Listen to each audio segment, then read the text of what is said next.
next guest reveals which rival the Trump team is most concerned about. Joining us now is Rudy Giuliani, attorney for President Trump and former presidential candidate himself. Rudy, great to see you. Nice to see you. So is the president shaking in his boots? He doesn't wear boots. Shaking in his I don't know, toe shoes over Kamala Harris? He's not shaking at all about Kamala Harris or any of them. I mean, the president realizes there's going to be a candidate. We don't know who it is. And they're going to have to make all these crazy charges. But I think he's pretty comfortable, and I am certainly, with the fact that they've all gone so far to the left. I mean, Kamala Harris is in favor of open borders. I don't know what kind of prosecutor she is, if she's in favor of open borders. If you're in favor of open borders, you must be in favor of open doors in your house. Let everybody in. Let's not find out who they are or identify themselves. I mean, she's in favor of late-term abortion. Late term meaning the day before the baby is born. We can go on and on and on. High taxes. She does a little better job than some of them, like Warren and Bernie, of disguising herself as not quite as left-wing.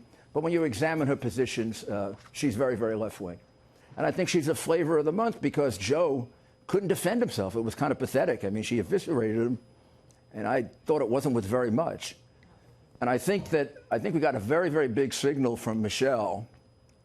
That was definitely calculated. You saw that. I mean, you pointed it out beautifully, but Michelle's a very smart woman, whatever else she is. Yeah, I mean, Rudy, she could have said, I'm not taking sides here on the presidential contest, but we know Joe Biden very well. Joe and Jill were really close to us. We served with him for 8 years.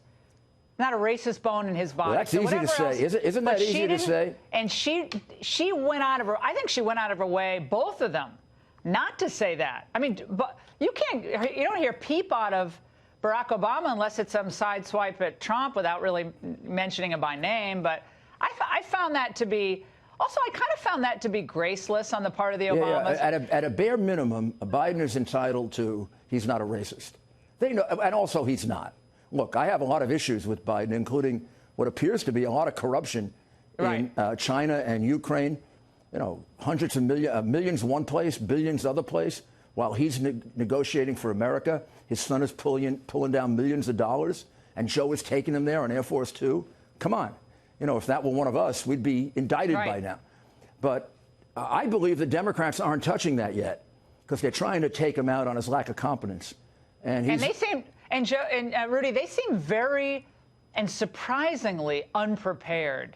They should have been prepared for incoming from someone they know is close with the Obamas. Joe, I mean, look, let's face it. Joe's never been a good candidate. And I know he'll get really insulted, but he's not that bright. The president says that. It happens to be true.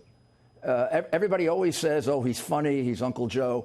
Fact is, he's not the brightest bulb in the He's pack. a backslapper type, and he's a backslapper, shoulder grabber. And he's not that smart.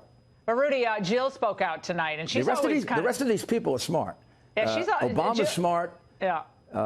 Michelle's very wicked smart. And they also realize he's not up to it. And they want to win.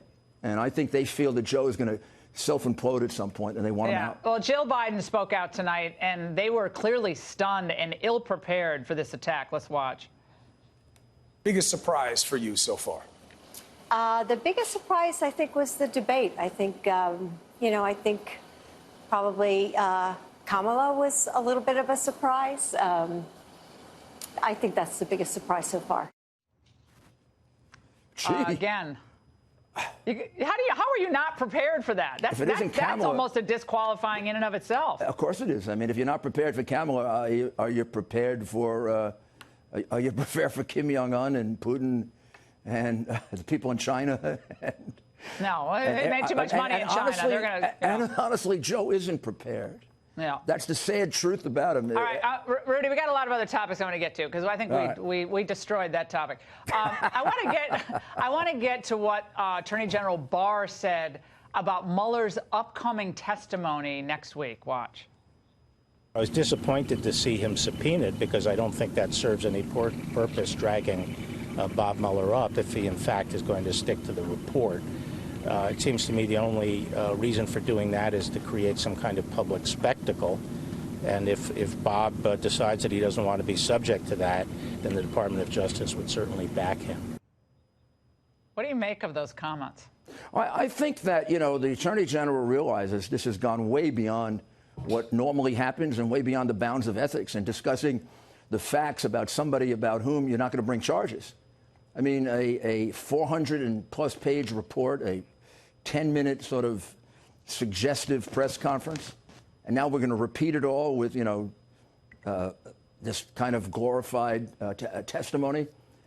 I think the Attorney General is very concerned about it. From a political point of view, I almost like it because I believe that the Republicans have a lot of good questions to ask Mueller that he's going to have a very hard time answering.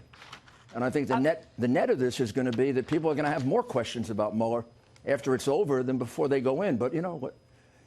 I can see why the Attorney General, if I was in his position, I'd be very concerned about how this is really doing something terribly unethical that prosecutors are taught you never should do. You never talk about a case when you decline prosecution. Ever, ever, ever. Hey, Rudy, we're going to get into this topic later on in the show, but I did want to get your take and thoughts on what's happening with Jeffrey Epstein. He pled not guilty today on charges of sex trafficking minors. I mean, breathtakingly hideous allegations. Did you know him, and did you have any interactions with him ever? I don't believe so. I don't remember ever meeting him. His face looks a little familiar, but it may be because I've seen him on television. I can't imagine that I know him. His real close friend was Bill Clinton. I mean, he's the one who traveled on planes with him, went all over with him. I'm not saying that Bill Clinton was involved in any way, but he's the one he was really close to. So I can't imagine I ever had much to do with him. I don't recall ever having anything to do with him. Yeah, and it looks like they're clearly after this Alex Acosta, Labor Secretary for the president, with that plea deal. Any thoughts on that tonight? Well, my view as somebody charged with the things he's charged with is you throw the maximum penalty at him. I don't know what he decided as U.S. attorney. I don't want to second guess that, but my knee-jerk reaction to it is the guy should be in jail for a very long period of time. Given what I know publicly, and then I have to put in the caveat, everybody's presumed innocent. One final thought, Rudy, or question. Nancy Pelosi spoke out today on the census citizenship question and made, just an outrageous swipe, more than a swipe at the president. Watch. This is about keeping, make America, this hat, make America white again. They want to make sure that certain people are counted. It's really disgraceful. And it's not what our founders had in mind. Who are we? What is America? I don't know what's wrong with her. The question is, Nancy, whether you're a citizen. We have white citizens, black citizens. We have Hispanic citizens, Chinese. It's whether you're a citizen, Nancy. But why did she say it, Rudy? Going back to my angle. This is by any means necessary to take out this president. They want to divide this country. They want to turn white against black, Hispanic against black, white against... I mean, it is a cynical, horrible strategy. Every single thing that is done, whether it relates to anything like that or not, they will interpret that way. It's like a talking point they just repeat. There is nothing racial about asking someone whether they're a citizen. It's like, seeking identification before you vote. That's racial? Well, she knows it. Yeah, but she knows it, and she's saying it anyway. You have to produce identification to get on an airplane. Yeah. Well, Nancy Pelosi's smart. She's doing this for a reason. They're worried about Trump gaining even 5 percentage points among African-American voters because of the great economic record he's had with African-Americans, criminal justice reform. I think they're panicked about that. Well, and so they want to divide this country on racial lines. I think it's disgusting. Everybody is doing better in this economy. Everybody. The president, when he ran, in 16, said, "Take a chance on me. You can't do any worse." Yeah. And they're doing better than they've ever done. All of us. Yeah. Rudy, white, black, Hispanic, and particularly minorities. We got to go, Rudy. Great, great to see you as always. See you soon. House Speaker Nancy Pelosi is no stranger to political attacks, but as you mentioned, this latest one is coming from fellow Democrats, including from someone who's gotten a lot of attention, New York Congresswoman Alexandria Ocasio-Cortez. Pelosi, as Sandra just mentioned, criticized Ocasio-Cortez and a handful of House Democrats over their opposition to a $4 billion aid package. This is the money Congress recently approved to assist with humanitarian needs on the southern border. Pelosi said those Democrats who opposed the bill may have a large social media following, but not the same following from fellow lawmakers. I want to show you a tweet from the New York Congresswoman. This is what she had to say on Twitter over the weekend. She wrote partly, quote, That public whatever is called public sentiment, and wielding the power to shift it is how we actually change meaningful change in this country, achieve meaningful change in this country. We also saw another tweet from the Congresswoman in which she said, "I don't believe it was a good idea for Dems to blindly trust the Trump administration when so many kids have died in their custody. It's a huge mistake." We've also heard from Michigan Congresswoman Rashida Tlaib. She was on ABC's This Week, and she encouraged Speaker Pelosi to re-examine how Democrats are handling their majority in the House. All of us have these experiences that I think have been missing in the halls of Congress. Honor that, respect that, put us at the table. Let's come up with a solution together. But there is a better approach.